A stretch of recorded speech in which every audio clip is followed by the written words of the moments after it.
Welcome to Lost Love Mystery, where every story unravels a secret. So, let's dive into another story. I assume there are not many ways to learn about a cheating wife. I danced with Marcy Blaine at Harvest Moon Dance at the club where my wife and I are members. That's Southside Golf Country Club, one of the most fashionable clubs in Chicago. Such unusual things make Lucinda happy, and I have the money to make her happy. At least, I hope she would be happy. In any case, Marcy is one of Lucinda's closest friends. She and her husband, Charlie, shared a table with us, and he was not a good dancer, so I played the role of a nice guy, giving Marcy a chance to hit the dance floor. We glided across the floor, both of us cheerful, just relaxing, and I said, "You and Lucinda have definitely been spending a lot of time at the gym recently. Are you both preparing for a marathon, or just trying to get even better than you already are?" I was just making small talk, giving a compliment. Marcy and Lucinda are indeed both magnificent looking women in their 30s, compared to my 40-something years, with long legs and stunning figures. But Marcy surprised me.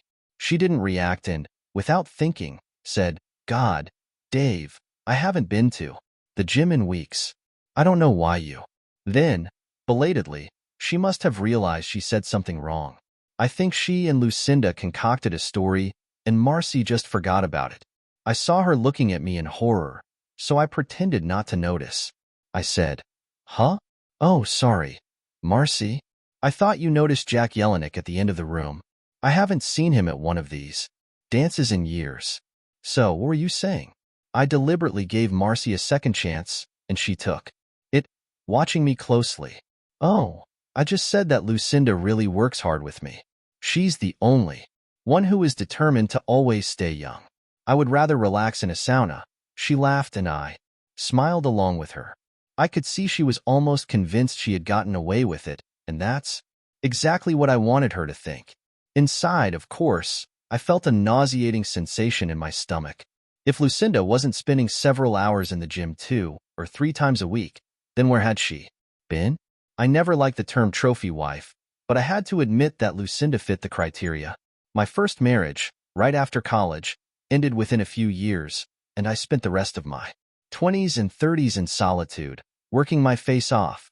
I dated some, but mainly I devoted myself to studying business finance and founded my own firm. We hit the $100 million mark when I was 38, and by the time I turned 40, I was personally worth about $12 million. Lucinda and I met at a party and hit it off immediately. Not surprisingly, at least from my side, since she is very beautiful, full of life, cheerful, confident, and intelligent. It was much less obvious why she was interested in me, although someone might have told her about my money, but it seemed she liked me right from the start. We dated for about 6 months before I proposed to her, and although I made it clear that marrying me would involve a solid prenuptial agreement, she was happy to say yes. At her insistence, we had a big, fancy Chicago wedding, followed by a 3-week honeymoon in Bali, where she mostly tried to kill me by having sex. Did I mention that Lucinda loves sex? Either that or she loves pleasing me and knows I enjoy it. In any case, all the frolicking we did before and after the wedding made me a very happy man. However, Marcy's slip of the tongue made me wonder if I was becoming a cliché, the husband of a trophy wife. It took no more than 2 weeks to uncover the dirty details. Lucinda had been sleeping with Chris Remington, the hour director of Chicago Serve, a charity where she volunteered. Lucinda didn't want to work full-time after we got married, which suited me fine. Apparently, they spent several months sweating it out in the bedrooms of various fashionable hotels. God knows how they paid for the rooms, because Lucinda made sure there were no unexpected charges on her Platinum Amex card. However, all this fun didn't prevent Lucinda from keeping me warm. Our own sexual life was as vigorous as before. I didn't know if she still cared about me or if jumping into bed with me after being with her lover excited her somehow. But it didn't matter. Now that I knew I was sharing her, our marriage had to end. But you don't succeed in business by being hot-headed and acting on emotions, and I had been quite successful. I decided to spend at least 2 more weeks thinking about my options before making a move against my deceitful wife. She was going to leave, that was decided. But first, I needed to know more, and more was related to a conversation on one of the audio tapes that my detective agency told me about. They had all the audio and photos I would ever need, but I hadn't looked at her listen to any of it. She was unfaithful, our marriage was over, and that was that. No need to torture myself. However, her intimate conversations went beyond the usual, turning into, I can't wait until we can be together all the time. And when you gather all the money together and leave your husband. That caught my attention. So, I conducted a discreet investigation and checkup. It turned out that, in the last 4 months, my loving fiancée had managed to siphon off over $230,000 of my money. She made regular ATM withdrawals, not too much at once, but far more frequently than before. And she was buying dresses, shoes, and accessories on her Amex card. I never restricted her budget, and then quietly returning them for cash. I know. Stores shouldn't allow this. I suppose Lucinda had a deal with them, either because she was such a good customer, or because someone was getting a kickback. In any case, she got away with it. So, I caught Lucinda red-handed, but didn't know where the money was, and I knew that $230,000 wouldn't keep her happy for long. So what was the rest of her plan? I decided to sit tight a little longer, until I figured everything out. It was only after 3 days that I received a response. A young woman from First United Bank called my office to discuss our safety deposit box. Actually, our box, because it was a joint account with Lucinda. The young woman, Judy Steinberg, was clearly a good employee, attentive and proactive. She had been working at the bank for just a few weeks, having secured the job when she returned from Sweden, where she had worked for several years and acquired a husband. She called to inform me that my wife had caused quite a scene that day. Lucinda had tried to gain access to our box, but Judy informed her that she could not open it unless I was also present and signed in the bank's logbook. Apparently, Lucinda was overly demonstrative in her reaction, and Judy needed the help of 2 security guards to make her leave. It only took a few seconds before I realized that I now knew the rest of Lucinda's plans. Among various legal documents of no financial value in our bank box were jewels worth about $2 million that I had bought for my beloved wife. An impressive diamond necklace, several pairs of diamond earrings, and a sapphire and diamond bracelet. I had always thought that, regardless of my other allurements, it was these expensive purchases that convinced Lucinda of my potential as a husband. And now it seemed she was considering these trinkets as a stash for her escape with Chris, her young lover. A few more days of audio surveillance provided the rest of what I needed. Lucinda had already given the money to Chris. It seemed she really trusted her lover.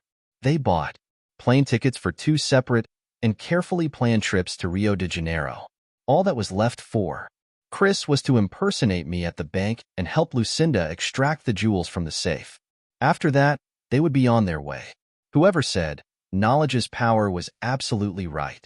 The rest was child's play. On Thursday morning, November 19th, Lucinda wanted to wake me up early. She also had a good way of doing that, using her mouth on my body, followed by a vigorous bounce in the cowgirl position until we both were aroused. Then she dragged me into the shower, where we played around a bit while washing. That was a great start to the day, dear, I said. Is there a special occasion today? She smiled in response and handed me a coffee. Not at all, Dave. I just wanted to make sure you know how I feel about you. She came over and sat on my lap, pressing against me and feeding me a piece of bacon. We hugged and kissed until the end of breakfast, and then I went to get dressed for work. As I was putting on my coat, she came down to the hall and casually said, "Oh, by the way, dear, that damn board meeting has been moved to tonight, so I might be back quite late. It's a big nuisance, but I promised I would attend. Will you forgive me?" I received another tight hug and a kiss along with the question, and of course, I told her everything was fine. It wasn't hard to figure out what she meant.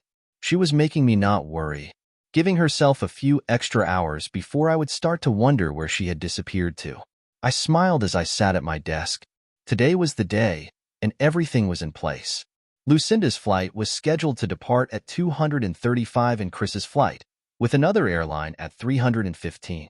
My people would be at the airport by noon, and when Chris tried to board, he would be arrested for carrying more than $10,000 in cash, violating federal currency regulations.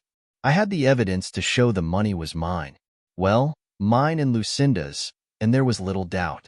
He would be in jail for some time, but no one was going to bother Lucinda. She would check her bags, board the plane, and be on her way. About 19 hours and 4 flights later, she would land in Rio, ready to start her new life with Chris, a large amount of money, and plenty of valuable jewels.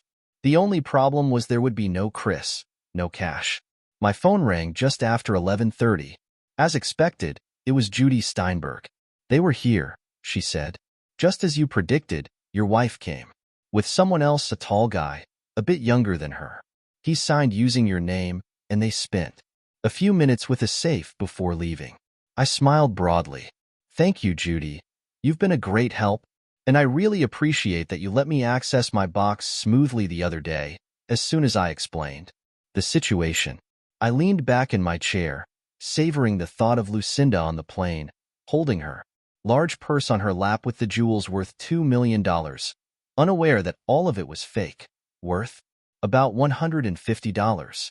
I doubted that money would be enough to give Lucinda the life she hoped for and was accustomed to. "Listen," I said, "I would like to express my gratitude personally. How about I invite you and Hendrik to dinner this Saturday? Somewhere really fancy, like Laurentine." Quote, Judy giggled and said, "Thank you, Uncle Dave, that would be great." Quote,